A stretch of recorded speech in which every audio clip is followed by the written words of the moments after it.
Marc. I'm 25 years old from Dusseldorf, Germany.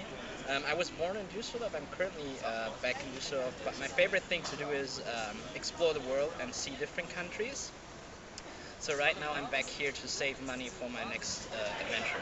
So I love meeting people from different cultures, and I love seeing different places. And I was first inspired to travel when I left Germany for the US. I studied in California for some time, and I really like my mind expanded, I think, when I went there. Like, I realized that the world is a real place, and it's not just, it doesn't just exist in pictures or in movies, but it's a place where you can go and where you can like meet people and do amazing things and have incredible experiences. Yeah. And ever since I went there, I was so hooked that when I came back to Germany, I went to like 5 or 6 different countries afterwards. Yeah. And like ever since, I can't stop. Like, I have to go and meet people and like experience the culture. Yeah. So how do you hang on? How do you fund your travels? How do you get money for your travels? So like I don't get money from my parents. I have to work to fund my travels, and I usually tend to do project work or like temp work or working in like simple jobs. Right now I'm doing a service job as a barista for like 6 months to save up money for my next big trip. So I first started traveling, I think it was like, my first solo trip was with 15 or 16. I went to the UK on a language exchange in Eastbourne. But then like my real traveling experience started, I think, in 2012. When I went to California, I started backpacking through the US and like stayed in several different hostels, and I got hooked on like solo travel. Yeah. And so afterwards I went to Asia and Japan, Thailand. Yeah. Awesome. I think I would consider myself somewhat between a backpacker and a flashpacker. Okay. So I like traveling with my backpack and not carrying around a lot of stuff.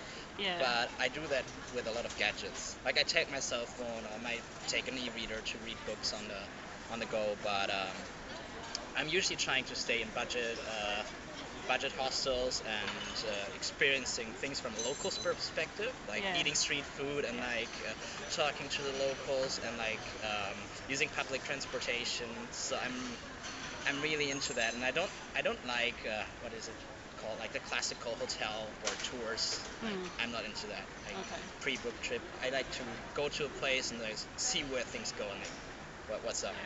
So like when I came back from the States, I bought my own backpack, like a big 50 liter. It's not that big. It's 50 liters. So I kind of limit myself when it comes to weight, because I don't want to carry too much stuff. And I realized like there's really not much more that I need. I only need like a small backpack, because in the end you can buy everything abroad. You don't need to take it with you.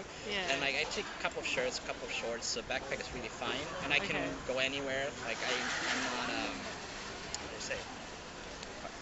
Like I don't have the problem that I carry too much stuff or that I'm weighed down by like a big suitcase or something. I can just jump on the next bus or jump on the next train and go wherever. Yeah. Awesome. I need to take my camera because I love taking pictures. It's like one of my most favorite things to do. Since I said I'm a kind of a flashpacker, I need my phone.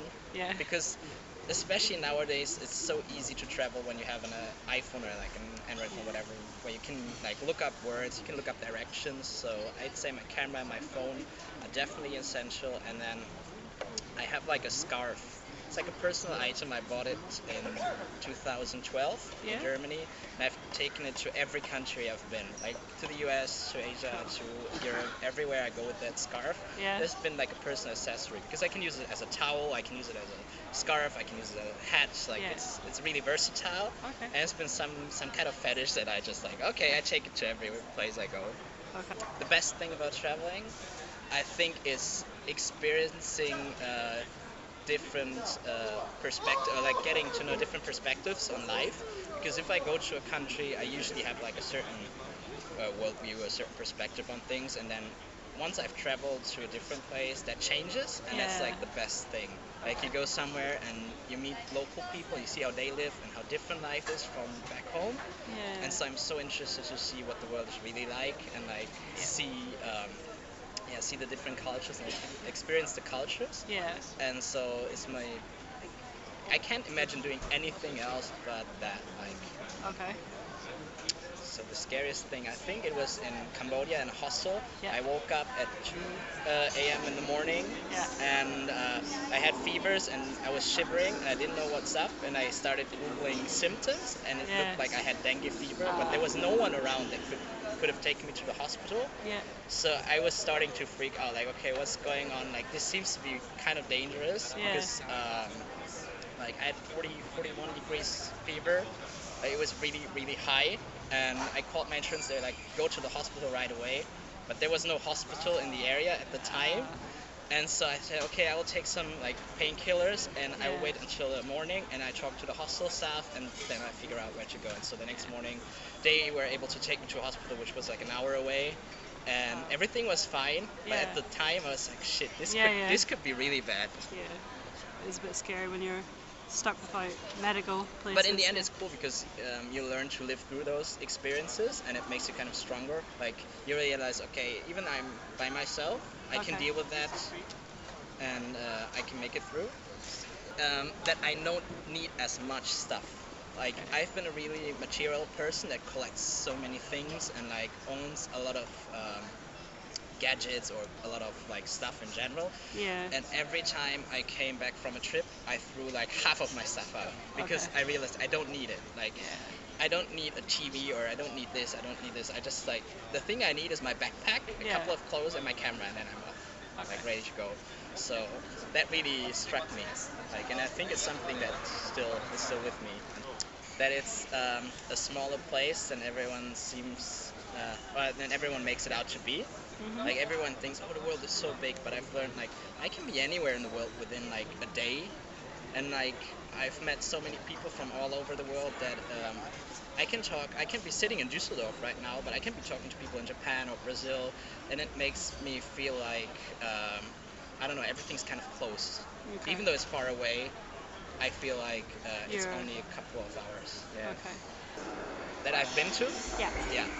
Okay, I think number one is so hard. It's so hard. I think number one is Cambodia. Yeah. Like number one is Cambodia. Number two is probably Thailand. Yeah. And then Japan.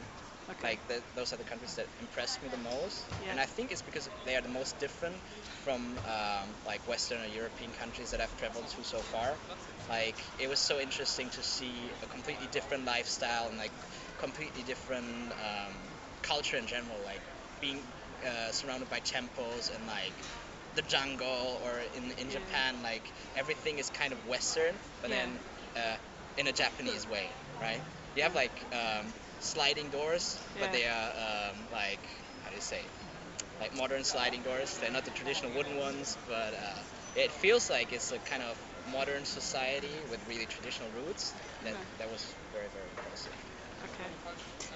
So I love food in general, so this is a really, really tough question. But I think my most favorite cuisine is Japanese, and then sushi is my favorite dish in the world. And I had sushi at like a fish market in Tokyo, and I never tasted fish like that in my life, ever. Okay. Second most favorite food is probably Thai food. Like the street food in Thailand, oh my god. I want to go to Bangkok right now and have like a pad thai or like some like skewers of like chicken meat. And third most favorite is Korean. Like you can tell I love Asian food, but Korean is so different from any other Asian food I've tried, like Japanese, Chinese, or Thai. You can't even compare it to Korean food. And it's so tasty and there's so many like delicious stuff, and like spicy food, and Korean food is really spicy, so I'm all up for that. Give me some bibimbap right now. That's good food actually. Number one is skydiving. I went skydiving in California, and that was one of the best experiences of my life. Like in the beginning I was scared like crazy, scared to death, but once you jump out of the plane, it's the best feeling in the world. And then in Thailand I went snorkeling in Koh Chao, and I was able to see some like small sharks and like so many colorful fish, and it was the best thing because I felt like I was in a zoo or like in an aquarium, but it was real. It was one of the most incredible experiences. And number three,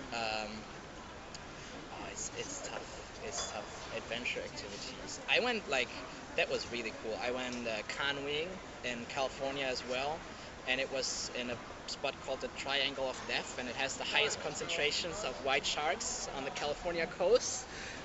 And so we were able to see a lot of seals. We didn't see a shark, but there was always the potential, okay, if I fall down, there might be a shark right under me.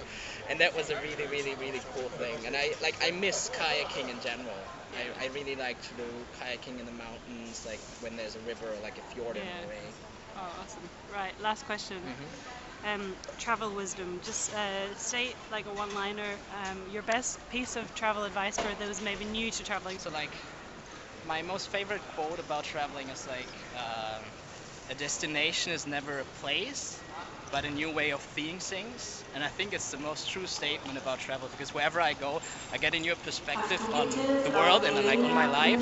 So I can only like urge everyone to go out there and see the world and not let anybody tell you about it, but experience it for yourself. And you will be amazed how wonderful it is. Yeah. Thank you very much. Thank you.